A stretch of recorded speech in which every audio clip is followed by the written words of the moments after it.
모니터 볼륨을 조금만 낮춰주시기 바랍니다. 오늘 우리 읽은 시편 13편 말씀을 통해서 우리 하나님의 음성을 듣기를 원합니다. 여러분 신앙생활 하시다가 믿음이 뿌리채 흔들리는 그런 경험을 하신 적이 있습니까? 우리 성도들 중에는 그런 일들을 겪은 분이 한 분도 없게 되기를 바라고 앞으로도 그런 일이 없게 되기를 축복합니다. 그런데 이제 간혹 성도들 중에 특별히 초신자 때 믿음이 뿌리채 흔들리는 그런 경험을 하는 경우들이 있습니다.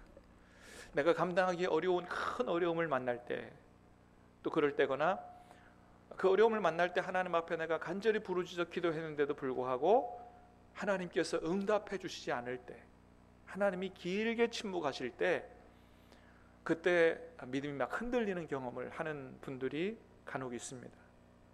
그럴 때 어떤 분들은 막 그렇게 하나님 앞에 하소연하기도 하죠. 하나님, 내가 하나님 앞에 어떻게 충성했는데, 내가 어떻게 하나님을 섬겼는데 나에게 이런 어려움을 주실 수가 있습니까?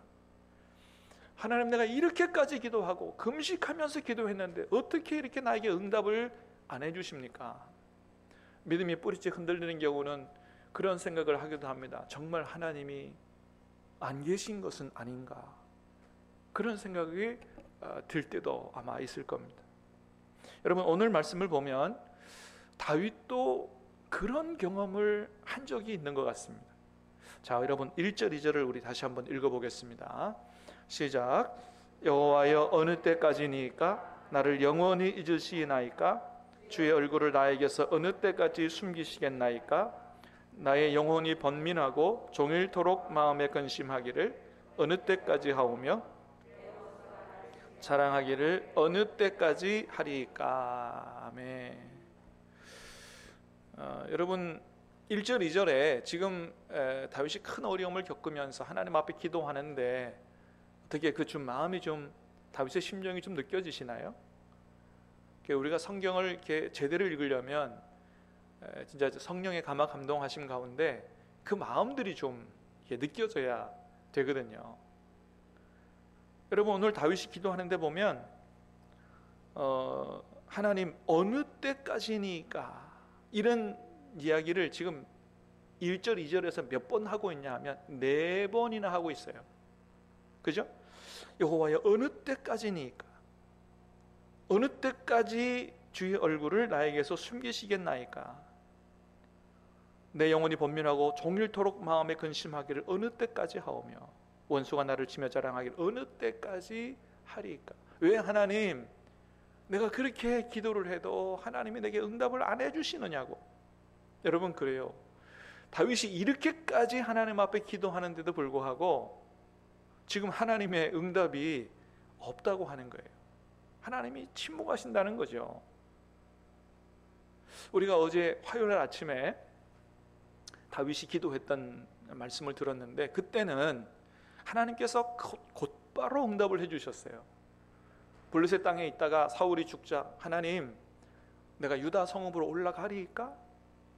어디로 가리까? 하나님이 곧바로 응답을 해주셨어요. 올라가라, 헤브론으로 갈지니라. 그러니까 다윗이 기도할 때 하나님이 곧바로 응답을 해주시기도 하셨는데, 오늘 본문에 보면 그렇게 애타게 기도해도 하나님이 응답을 안 하시는 경우도 있더라 라고 하는 걸 보게 되죠. 다윗 같은 사람이 하나님 앞에 기도해도 여러분 항상 곧바로 응답을 해주시지는 않더라 라고 하는 것을 보게 됩니다. 그러니까 우리가 하나님 앞에 기도할 때 어떤 기도가 곧바로 응답되기도 하고, 또 하나님이 오랫동안 침묵하시고 응답을 안 해주시는 경우를 우리가 경험하는데, 다윗도 마찬가지였다는 거예요. 다윗의 기도에 항상 곧바로 응답해 주시지는 않았다는 것이죠. 오죽 응답을 안 해주시니 2절에 보니까 뭐라 그래요? 나의 영혼이 번민하고 종일토록 마음에 근심하기를 언제까지 하나님 내가 해야 되겠습니까? 이렇게 기도하고요. 또 4절에 보니까 뭐라 그래요? 내가 흔들릴 때에 나의 대적들이 기뻐할까? 한마디로 말하면 뭐예요? 지금 내가 흔들리고 있다고 하는 거예요. 여러분, 다윗이 정말 믿음의 사람이었지만 한 번도 흔들려 본 적이 없는 그런 믿음을 믿음의 신앙생활을 하지는 않았다는 것입니다. 다윗도 엄청난 어려움을 만나고 그렇게 기도해도 하나님의 응답이 없을 때 때로는 흔들릴 때도 있었다라고 하는 것을 보게 됩니다. 그런데 여러분, 중요한 건 뭐냐? 다윗이 그렇게 믿음이 흔들리기도 했지만 거기에서 무너지지 않았다고 하는 거예요. 믿음이 흔들리기도 했지만 결국은 거기서 다시 일어서서 승리했다고 하는 겁니다. 할렐루야. 사랑하는 여러분, 저와 여러분도 그렇게 될 수 있게 되기를 주님의 이름으로 축복합니다. 아무리 큰 어려움을 만난다 할지라도, 내가 하나님 앞에 그렇게 간절히 기도해도 하나님의 응답이 없다 할지라도 거기서 주저앉고 무너지지 마시기를 바라고 다윗처럼 일어나 다시 승리하게 되시기를 주님의 이름으로 축복합니다. 자, 그러면 궁금해지는 게 있죠. 다윗은 어떻게 그렇게 막 믿음이 흔들릴 때도 무너지지 않고 다시 일어서서 승리할 수 있었을까? 오늘 말씀을 통해서 우리 그것을 배우고자 하는 거예요. 첫 번째는 다윗은 하나님의 사랑을 의지했다라고 하는 거예요. 자, 5절 말씀 같이 보겠습니다. 시작. 나는 오직 주의 사랑을 의지하였사오니 나의 마음은 주의 구원을 기뻐하리이다.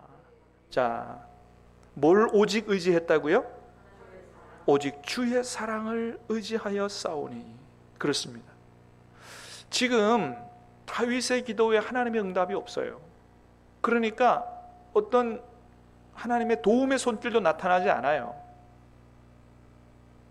어떤 이렇게 자기의 어려운 문제들을 해결해 줄 만한 그런 기미조차 보이지 않아요. 그래서 막 믿음이 흔들리기도 해요. 그러나 그때 다윗은 뭘 의지했다고요? 오직 나는 주의 사랑을 의지했다라고 하는 거예요. 여러분, 그렇습니다. 진짜 믿음은요, 바로 이런 거예요. 바랄 수 없는 중에 바라는 게 믿음이고요, 믿을 수 없는 중에 믿는 게 이게 진짜 믿음인 것입니다. 여러분, 이게 누구의 믿음과 같아요? 아브라함의 믿음과 같잖아요. 로마서 4장에 보니까 아브라함의 믿음이 그랬다고 기록하고 있죠. 우리 다시 볼까요? 로마서 4장 말씀 시작. 아브라함이 바랄 수 없는 중에 바라고 믿었으니 이는 내 후손이 이같으리라 하신 말씀대로 많은 민족의 조상이 되게 하려 하심이라. 그가 100세나 되어 자기 몸이 죽은 것 같고 사라의 태가 죽은 것 같음을 알고도 믿음이 약하여지지 아니하고 믿음이 없어 하나님의 약속을 의심하지 않고 믿음으로 견고하여져서 하나님께 영광을 돌리며 약속하신 그것을 또한 능히 이루실 줄을 확신하였으니 그것이 그에게 의로 여겨졌느니라. 아멘. 그렇습니다. 하나님이 이런 믿음을 의로 여겨주신다는 거예요. 상황으로 보면 절대로 믿을 수 없어요. 바랄 수 없어요. 그런데도 믿음이 연약해지지 않고 그것을 말씀하시는 하나님의 말씀을 굳게 붙잡고 믿었다고 하는 겁니다. 이게 진짜 살아있는 믿음이다. 여러분, 바랄 수 있는 중에 바라고 믿을 수 있는 중에 믿는다면 그게 무슨 믿음이겠어요? 그건 상식이지요. 아니, 바랄 수 있고 믿을 수 있는데 그거 받아들이는 거, 그건 당연한 거지. 그걸 믿음이라고 할 수 없는 겁니다. 진짜 믿음은 뭐라고요? 바랄 수 없는 중에 바라고 믿을 수 없는 중에 하나님의 약속의 말씀을 믿고 믿을 수 있는 것, 이게 진짜 믿음이다. 여러분, 그러므로 비록 우리의 기도대로 응답되어지지 않는다 할지라도 여러분, 우리를 향한 하나님의 변치 않는 사랑을 굳게 믿을 수 있게 되기를 주님의 이름으로 축복합니다. 우리를 향한 하나님의 사랑만큼은 절대로 변하지 않는다는 거예요. 여러분, 그렇잖아요. 하나님이 저와 여러분을 어떻게 사랑했습니까? 말로 사랑한 게 아니에요. I love you 말로 사랑한 게 아니에요.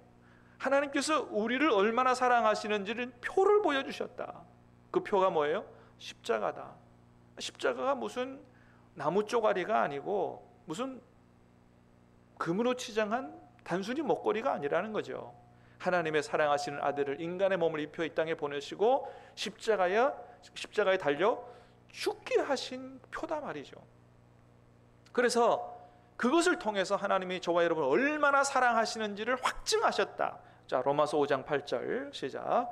우리가 아직 죄인 되었을 때에 그리스도께서 우리를 위하여 죽으심으로 하나님께서 우리에 대한 자기 사랑을 확증하셨느니라. 아멘. 여러분, 하나님께서 우리를 향한 하나님의 사랑을 확증하셨다는 거예요. 그러므로 하나님이 우리를 사랑하시고 그 사랑에 변하지 않는 줄 할 수 있게 되기를 주님의 이름으로 축복합니다. 그 하나님의 사랑을 확신해야 된다. 그래서 사도 바울은 담대하게 선포하지요. 로마서 8장의 말씀. 내가 확신하노니, 같이 읽습니다. 시작. 내가 확신하노니 사망이나 생명이나 천사들이나 권세자들이나 현재일이나 장래일이나 능력이나 높음이나 깊음이나 다른 어떤 피조물이라도 우리를 우리 주 그리스도 예수 안에 있는 하나님의 사랑에서 끊을 수 없느니라. 아멘. 확신했다는 거죠. 어떤 것도 주님의 사랑에서 끊을 수 없다. 여러분, 다윗도 오늘 본문에 보니까 다윗도 바로 그런 믿음을 가졌다는 거예요. 그래서 선포하는 겁니다. 나는 오직 주의 사랑을 의지하였다. 나는 주의 사랑을 의지하였다. 그렇게 주님의 사랑을 확신하고 나니까 그렇게 어려운 상황에서도 자기를 향한 주님의 사랑을 확신하고 나니까 기도가 달라지더라는 거예요. 자, 5절 6절 다시 보겠습니다. 시작. 나는 오직 주의 사랑을 의지하였사오니 나의 마음은 주의 구원을 기뻐하리이다. 내가 여호와를 찬송하리니 이는 주께서 내게 은덕을 베푸심이로다. 아멘. 지금 이런 기도가 하나님이 다윗의 기도를 응답해 주셨고 어려움을 해결해 주신 이후에 하는 기도가 아니라는 거예요. 어느 때까지 하나님 이렇게 응답 안 해주시겠습니까? 어느 때까지 내가 근심하고 걱정해야 되겠습니까? 어느 때까지 원수가 저렇게 날뛰도록 그냥 두시겠습니까? 하나님의 기도 응답이 없을 때, 그럼에도 불구하고 주님의 사랑을 확신하고 의지했더니 마음이 바뀌었어요. 나의 마음은 주의 구원을 기뻐하리이다. 내가 여호와를 찬송하겠노라고 그렇게 결단하고 고백하고 있는 걸 보게 됩니다. 사랑하는 여러분, 오늘 저와 여러분의 기도가 이렇게 될 수 있게 되기를 주님의 이름으로 축복합니다. 내가 원하는 하나님의 응답이 나타나지 않는다고 할지라도 나를 향한 주님의 사랑이 변치 않음을 확신하고 반드시 하나님께서 내 기도를 들어주시고 도와주시고 구원해 주실 줄로 믿고, 아니 그리 아니하신다 할지라도 나는 주님의 사랑을 감사하고 기뻐하고 찬양하겠습니다. 이런 기도가 될 수 있게 되기를 주님의 이름으로 축복합니다. 자, 그럼 여러분, 다윗은 어떻게 이렇게 절망적인 상황에서도 믿음과 기쁨에 찬 기도를 할 수 있었을까요? 자, 그건 3절 때문에 그런 것 같아요. 3절 말씀 같이 보겠습니다. 시작. 여호와 내 하나님이여 나를 생각하사 응답하시고 나의 눈을 밝히소서. 두렵건대 내가 사망의 잠을 잘까 하오며. 자, 하나님 앞에 이런 기도를 해요. 여호와 내 하나님이여 나를 생각하사 응답하시고 나의 눈을 밝히소서. 나의 눈을 밝히소서. 나의 눈을 밝혀달라고 기도합니다. 여러분, 대단히 중요한 기도죠. 정말로 여러분, 우리가 아무리 어려운 일을 만나도 하나님께서 우리 눈을 밝혀주셔서 우리 영혼을 뜨게 해주셔서 보지 못하는 것들을 보게 하시면 여러분, 우리가 어려움을 이기게 되는 줄로 믿습니다. 간절히 바라길 오늘 밤에도 하나님께서 저와 여러분의 영안을 열어주시기를 주님의 이름으로 축복합니다. 영안이 열리면 달라진다는 거예요. 우리가 잘 아는 대로 열왕기하 6장에 보면 엘리사와 그의 종 게하시에 대한 얘기가 나오죠. 이스라엘과 아람이 이렇게 전쟁할 때인데 아람 왕이 어떻게 하면 이스라엘 군대를 이길 수 있을까라고 전략을 짜면 이상하게 이스라엘 군대가 거기에 딱 맞춰서 이렇게 준비를 하더라는 거예요. 또 다르게 전략을 짜면 거기에 맞춰서 대비를 하고, 야, 희한하다. 우리 중에 첩자가 없고서야 어떻게 이렇게 이스라엘이 우리가 비밀리에 짠 전략을 다 알고 대비를 할 수 있느냐. 첩자가 있는 게 분명하다. 그랬더니 아람 왕의 부하 중에 하나가 그렇게 얘기합니다. 왕이여, 우리 중에 첩자가 있는 게 아니라 저 이스라엘에 엘리사라고 하는 선지자가 있는데 그 사람이 아주 신통방통해가지고 왕이 침실에서 하는 얘기도 다 듣고 그래가지고 이스라엘 왕이 그걸 얘기합니다. 침실에서 하는 얘기도 다 들으니 어떻게 하겠습니까? 그래서 아람 왕이 그러면 이 엘리사라는 사람을 잡으면 문제가 해결되겠구나. 그래가지고 수많은 군사 말들을 엘리사가 사는 동네로 보냅니다. 그래가지고 그 동네를 완전히 포위하게 해요. 다음날 아침에 엘리사의 종이 일어나서 보니까 아이고야, 세상에 큰일 났습니다. 막 아람의 군대가 자기 사는 동네를 완전히 에워쌌어요. 아이고 엘리사님, 큰일 났습니다. 이제 우리 꼼짝없이 죽었습니다. 아람 군대가 우리를 완전히 포위했습니다. 그때 여러분 엘리사가 뭐라고 이야기합니까? 자, 말씀을 한번 읽어보겠습니다. 열왕기하 6장 16, 17절 시작. 대답하되 두려워하지 말라. 우리와 함께한 자가 그들과 함께한 자보다 많으니라 하고 기도하여 이르되 여호와여 원하건대 그의 눈을 열어서 보게 하옵소서 하니 여호와께서 그 청년의 눈을 여심해 그가 보니 불말과 불병거가 산에 가득하여 엘리사를 불렀더라. 아멘. 그렇습니다. 여러분, 하나님께서 그 종의 눈을 여셨다는 거예요. 할렐루야. 눈을 여니 그냥 눈으로 보지 못하는 것들을 보게 했고, 아람 군대보다 하나님 보내신 불말과 불병거가 훨씬 더 많은 걸 보고 그 어려움을 이길 수 있도록 하나님이 은혜를 베푸셨다. 여러분, 그렇습니다. 하나님이 눈을 열어주시면 그냥 눈으로 볼 수 없는 것들이 보이기 시작한다는 거예요. 그렇습니다, 여러분. 여러분, 지금 우리도 마찬가지예요. 하나님의 도우심이, 내가 바라는 도우심이 나타나지 않는다고 해도 하나님이 우리의 영안을 열어주시면 여러분, 보지 못하는 것들이 보이게 되는 줄로 믿습니다. 하나님이 우리와 함께 하심이 보여지고 믿어지게 되는 줄로 믿습니다. 하나님이 우리를 위해서 보내신 천사들도 또 불말과 불병거도 함께 하는 줄로 믿으시기를 바랍니다. 하나님이 우리를 위해 예비하신 영원한 천국과 영생에 있는 줄로 믿게 될 줄로 믿습니다. 그 볼 수 있다는 거죠. 여러분, 스데반 집사님은 복음을 전하다가 돌에 맞아서 순교하게 됩니다. 그런데 그 돌에 맞아서 죽는 스데반 집사님의 끝은 원망 불평이 아니었다는 거예요. 복음 전하다가 돌에 맞아 죽는데, 매 맞아 죽는데 그의 얼굴이 어떻게 해같이 빛났다는 거죠. 여러분, 어떻게 그럴 수 있어요? 성경은 얘기합니다. 하나님께서 그 순간에 스데반 집사님의 영안을 열어주셨다는 거예요. 천국을 보게 하셨다는 겁니다. 천국에 계신 주님을, 그것도 스데반 집사님을 환영하기 위해서 일어서 계신 주님을 보게 하셨다. 할렐루야. 자, 같이 읽어보겠습니다. 사도행전 7장입니다. 시작. 스데반이 성령 충만하여 하늘을 우러러 주목하여 하나님의 영광과 및 예수께서 하나님 우편에 서신 것을 보고 말하되 보라, 하늘이 열리고 인자가 하나님 우편에 서신 것을 보노라 한데. 아멘. 그래요. 하나님께서 그의 눈을 열어주셔서 하나님 우편에 예수님이 서신 것을 봤다는 거예요. 하늘이 열리는 것을 봤다는 거예요. 여러분, 이게요, 이런 이제 역사와 경험들이 성경에만 있는 게 아니에요. 많은 분들의 이렇게 간증을 들어보면 그런 경험을 하시는 분들이 제법 많습니다. 저희 어머니 같은 경우도 그런 경험을 하셨어요. 사실 저희 선친께서 제가 중학교 3학년 때 돌아가셨을 때 그때 교회를 다니신 지가 얼마 안 되셨어요. 그러니까 돌아가시고 교회장으로 치렀지만은 어머니 마음속에는 정말 내 남편이 하나님 정말 제대로 믿고 천국에 갔을까? 확신이 안 드는 거죠. 장례를 치르고 그렇게 근심 어린 마음으로 이제 마지막으로 이 묘를 내려오는데 하나님이 환상을 보여주시더라는 거예요. 하늘에서 흰옷 입은 사람 둘이 내려와서 아버지 손을 붙들고 올라가는 그런 환상을 보았다는 겁니다. 할렐루야. 그러니까 그 어머니의 마음의 그 근심과 불안과 염려를 하나님께서 보시고 하나님이 환상을 보여주시는 거죠. 여러분, 얼마든지 그런 경험이 있을 수 있다는 것을 믿으시기를 바랍니다.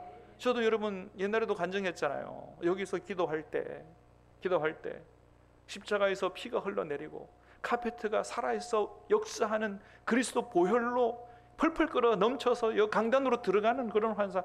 여러분, 그걸 어떻게 설명해요? 그걸 눈으로 보려고 보이는 겁니까? 하나님께서 눈을 열어 보여주시는 거예요. 곰팡이 나는 지하 예배당이었지만 그곳에 주님이 함께 계시고 주님의 보혈이 역사하신다는 것을 보여주는 겁니다. 여러분, 하나님께서 오늘 이 밤에도 우리의 영안을 열어주시기를 주님의 이름으로 축복합니다. 그렇습니다. 스데반 집사님의 순교의 순간에 그런 영안이 열려서 천국을 보고 하나님이 자신을 영접한다는 사실을 보았기 때문에 오히려 자기에게 돌을 던지는 그 사람들을 위해서 주님, 저들의 죄를 용서해 달라고 기도할 수 있었다는 것입니다. 영안이 열리는 게 중요해요. 그럴 때 내 기도대로 안 이루어져도 주님 뜻대로 살다가 어려움을 당할지라도 운명불평하지 않을 수 있다. 복음 전하다가 감옥에 갈지라도 다른 사람보다 일찍 내게 죽음이 찾아와도 우리는 오히려 하나님을 찬양하며 하나님께로 갈 수 있는 그런 마지막을 맞을 수 있다는 것이죠. 실족하지 않을 수 있다. 여러분, 예수님을 믿으면 이 세상에서 모든 일이 다 잘 되나요? 그런 하나님을 믿으면 자칫 잘못하면 실족할 수가 있다는 거예요. 여러분, 세례 요한은 하나님 섬기다가 30살에 헤롯의 칼에 맞아서 죽게 됩니다. 30살 청년에 꽃도 한번 못 피워보고. 여러분, 세례 요한이 어떤 사람이었어요? 하나님께서 예수님의 길을 예비하라고 보낸 사람이요. 예수님은 그 사람을 얼마나 칭찬했어요. 여자가 낳은 자 중에 이보다 더 큰 자가 없다고 할 정도로 그렇게 칭찬을 받은 사람인데도 불구하고 30살에 목 잘려 죽었다는 것이죠. 하나님이 살아계시다면 어떻게 이런 일이 있습니까? 아직 하나님을 잘 모르는 거죠. 성경은 얘기합니다. 얼마든지 그럴 수가 있다는 거예요. 여러분, 아까 스데반 집사님 말씀을 우리가 들었습니다만 스데반 집사님이 무슨 죄를 졌습니까? 무슨 죄를 졌어요? 죄가 없어요. 성령 충만한 사람이었어요. 복음을 전하다가 돌에 맞아 죽었다는 거죠. 하나님께서 우리의 영안을 열어 진리를 보지 못하게 하면 시험에 드는 겁니다. 여러분, 스데반이나 세례 요한이 속된 말로 그러면 개죽음 당한 겁니까? 그렇지 않다는 거죠. 우리가 다 이해할 수는 없지만 하나님의 계획 속에서 이루어진 일들이요, 그들은 우리보다 먼저 하나님의 품에 안긴 것인 줄로 믿습니다. 우리 믿음으로 그것을 볼 수 있어야 된다라고 하는 것입니다. 그래서 요한계시록 14장 13절에 이렇게 말씀합니다. 시작. 또 내가 들으니 하늘에서 음성이 나서 이르되 기록하라. 지금 이후로 주 안에서 죽는 자들은 복이 있도다 하시매 성령이 이르시되 그러하다. 그들이 수고를 그치고 쉬리니 이는 그들의 행한 일이 따름이라 하시더라. 아멘. 그래서 주 안에서 죽는 자들은 복이 있다는 거예요. 일찍 죽으냐 늦게 죽으냐 별 문제가 아니다. 예수님 안에서 죽느냐, 이게 중요하다. 예수님 안에 죽으면 주님 품에 안기게 되고 이 세상에서의 모든 수고를 그치고 쉬게 된다. 그들이 행한 일이 따름으로 하나님 앞에 칭찬과 영광을 얻게 된다고 말씀하시는 거예요. 그래서 여러분, 우리가 예수님을 믿되 나를 도와주시는 주님, 내 기도와 소원대로 이루어 주시는 주님, 이런 주님만 믿으면 안 된다고 하는 거예요.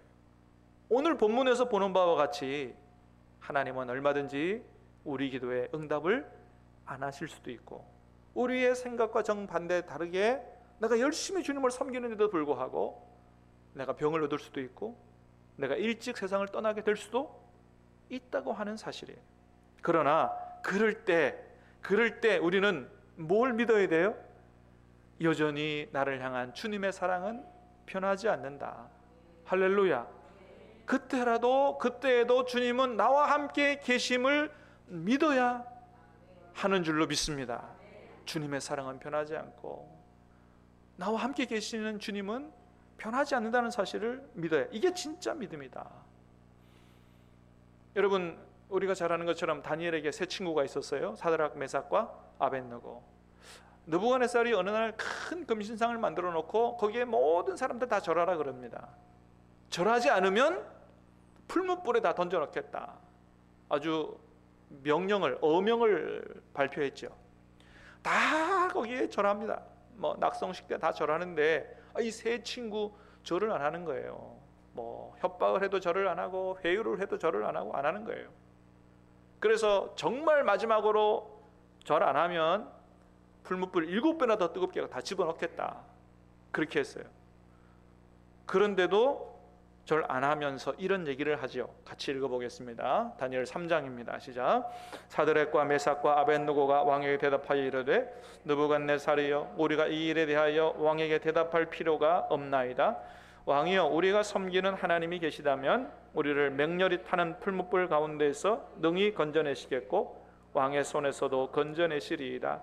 그렇게 하지 아니하실지라도 왕이여, 우리가 왕의 신들을 섬기지도 아니하고 왕이 세우신 금신상에게 절하지도 아니할 줄을 아옵소서. 아멘. 그렇습니다. 여러분, 이들의 믿음이 바로 이런 믿음이에요. 이 말에 대해서는, 이 명령에 대해서는 대답할 가치조차 느끼지 못합니다.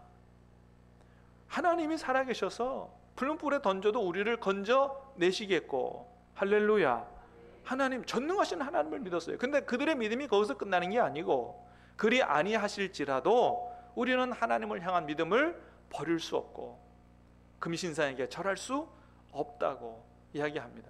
여러분, 그렇습니다. 이들이 믿은 하나님, 자신들이 어려움을 당할 때 구원하시는 하나님만 믿은 게 아니요, 그리 아니하실지라도 영원히 우리의 찬양과 경배를 받으시기에 합당하신 살아계신 하나님을 믿은 것이죠. 여러분, 저와 여러분들도 이런 믿음 가질 수 있게 되기를 주님의 이름으로 축복합니다. 이게 진짜 믿음인 거예요. 말씀을 정리합니다. 여러분, 우리가 사는 동안에 정말로 내가 이기기 힘든 어려움을 당할 수도 있습니다. 그때 우리의 믿음이 뿌리채 흔들릴 수도 있어요. 그러나 그때 간절히 바라기는 다윗처럼 영원히 변하지 않는 그 주님의 사랑을 확실히 믿고 의지할 수 있게 되기를 주님의 이름으로 축복합니다. 하나님이 우리의 눈을 열어주시기를 축복합니다. 그래서 그 순간에도 우리와 함께 계시고 영원히 변하지 아니하는 주님의 사랑을 믿고 다윗처럼 승리하는 저와 여러분 되시기를 주님의 이름으로 축복합니다.